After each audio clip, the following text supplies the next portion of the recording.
درود پاک پڑھنے والے کو نہ قبر کی مٹی کھائے گی نہ کیڑے۔ خوبصورت زندگی خود بخود نہیں بن جاتی، بلکہ اس کی تعمیر روزانہ کی دعاؤں پر ہوتی ہے۔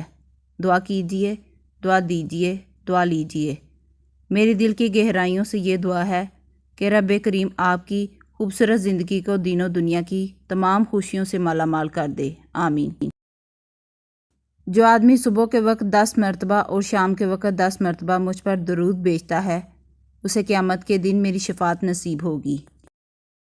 اے اللہ، حضرت محمد صلی اللہ علیہ وسلم پر اس قدر درود بھیج کہ آسمان بھر جائے اور زمین بھر جائے اور عرش عظیم بھر جائے۔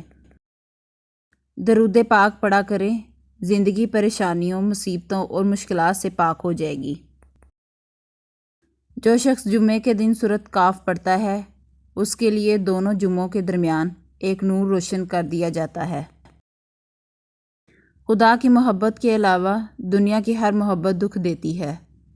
صرف خدا ہی ہے جس سے جتنا چھپا کر محبت مانگی جائے اتنی ہی بلندی نصیب ہوتی ہے۔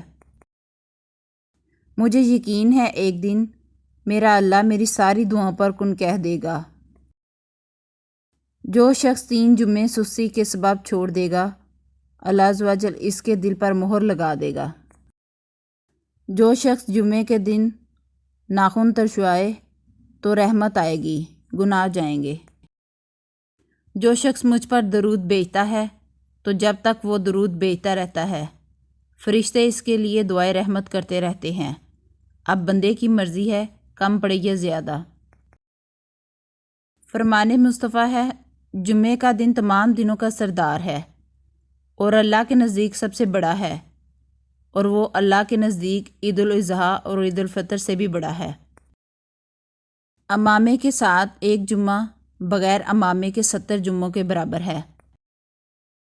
جمعے کو حج ہو تو اس کا ثواب 70 حج کے برابر ہے۔ جمعے کی ایک نیکی کا ثواب 70 گنا ہے۔ جمعہ مسلمان مرد مکف، آزاد، تندرست، مقیم پر شہر میں واجب ہوتا ہے، نابینا اور لنگڑے پر واجب نہیں ہوتا۔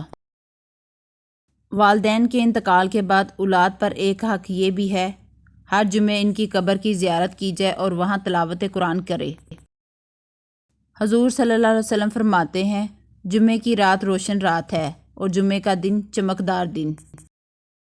جو جمعے کے دن نہائے، اس کے گناہ اور خطائیں مٹا دی جاتی ہیں، اور جب چلنا شروع کیا تو ہر قدم پر 20 نیکیاں لکھی جاتی ہیں، اور جب نماز سے فارغ ہو تو اسے 200 برس کے عمل کا اجر ملتا ہے۔